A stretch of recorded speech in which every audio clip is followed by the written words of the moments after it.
те трябва да имат вменена отговорност, защото те в момента не носят такава отговорност. Това трябва да се промени. Ако искаме да имаме някаква възможност за контрол, те трябва да носят отговорност. Имуществена отговорност трябва да им бъде вменена на всички, които са в управлението на държавата, не само в парламента.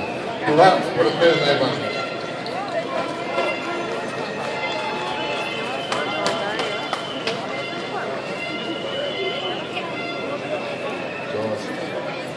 Има думата госпожа Кайкова за едно приветствие към всички граждани на Варна.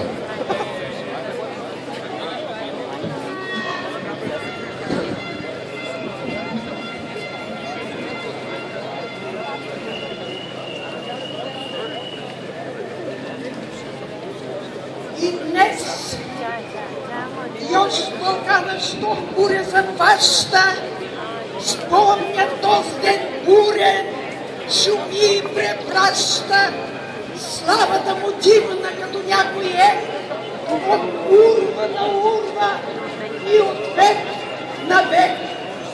3 март, чувате ли звънът на камбаните?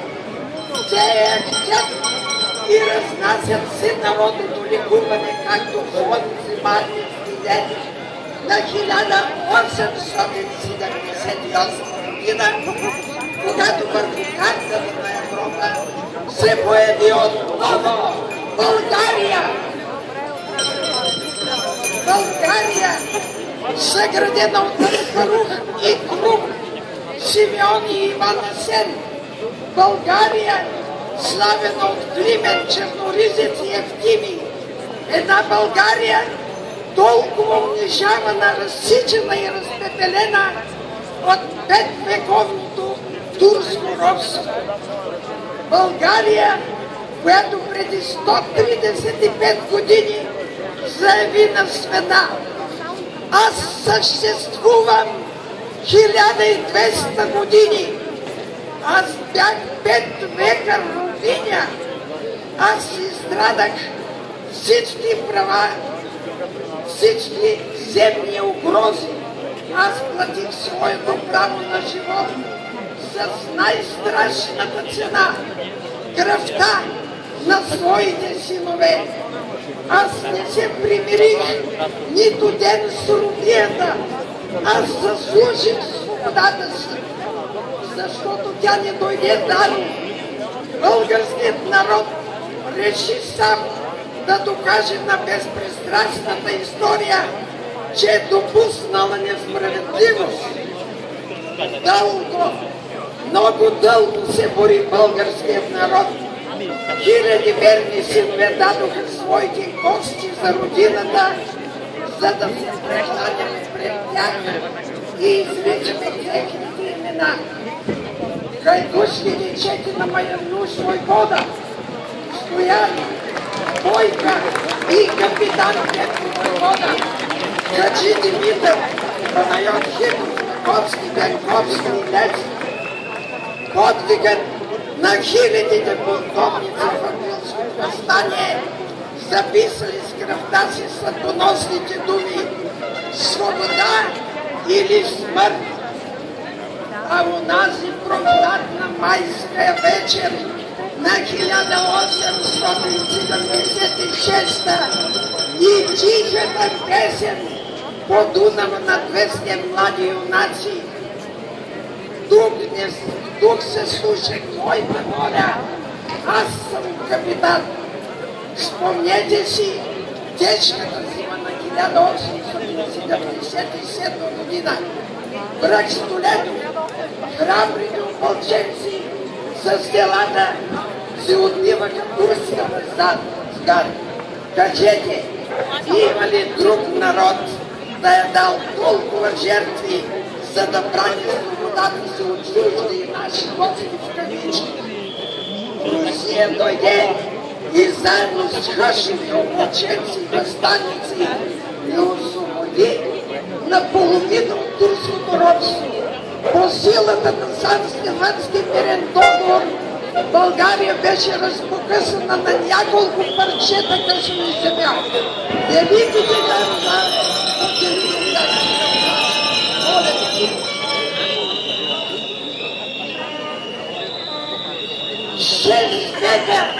Все така, лъжа и робство на тая мучна земя царува.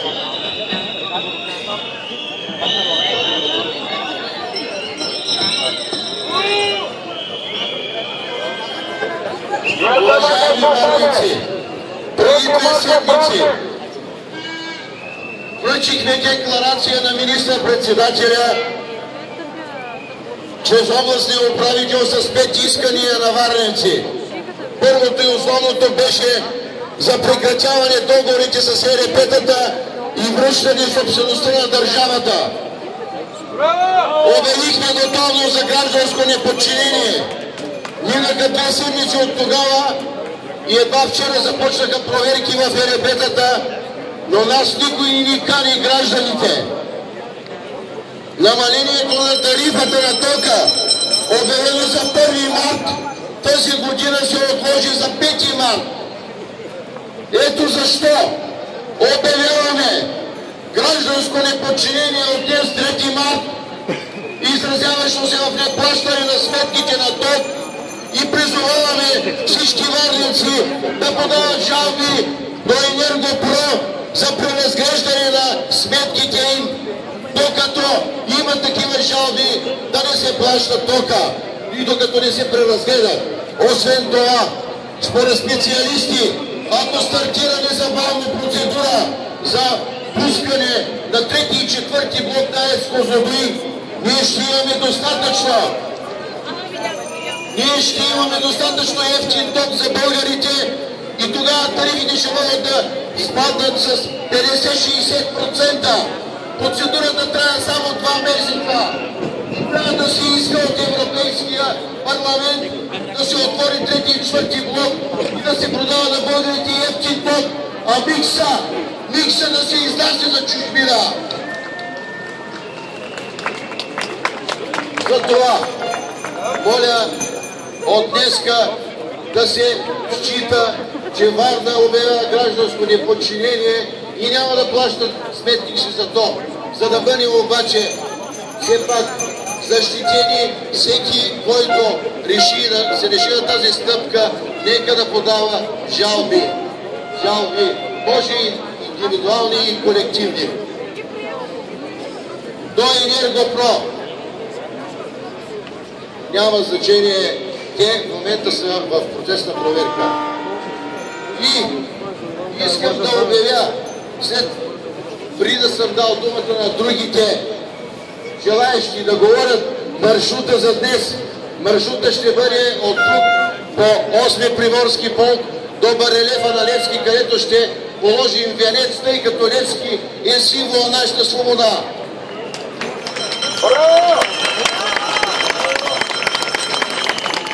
Оттам ще продължим по булевард Левски и ще спрем на кръстовището пред ВИК, защото това е другия монополист, който трябва да съборим.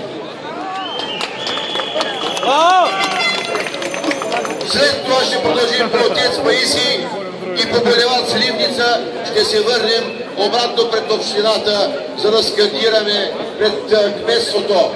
И една информация, от днес ГЕРБ сваля доверието си към кмета Кирил Йорданов.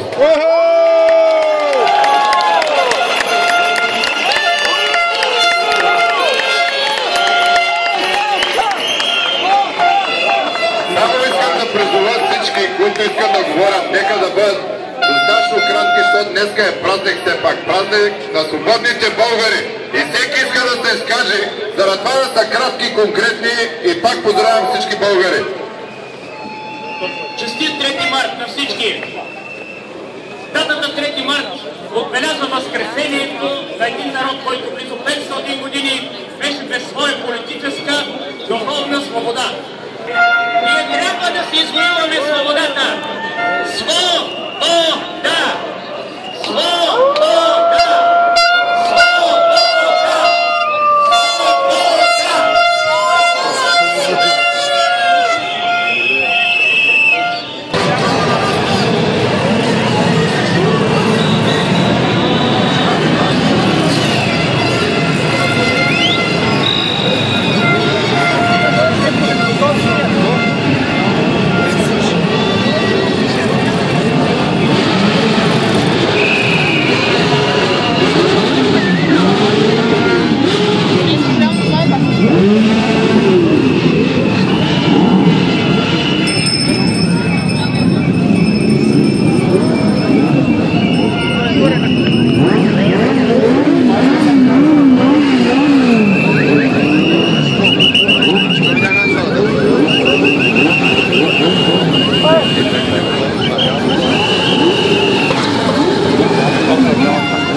Ti mi si rimettassi in un appartamento? No, tranquillo.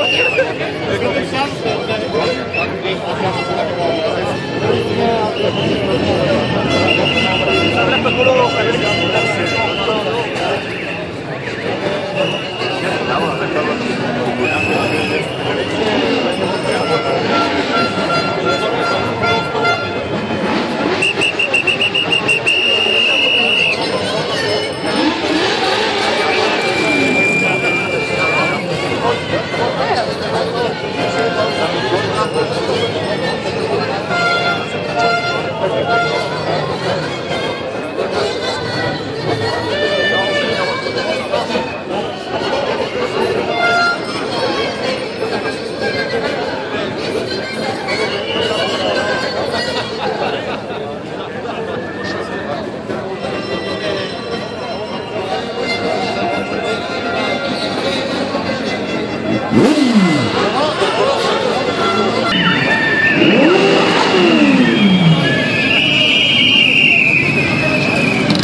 Благодаря.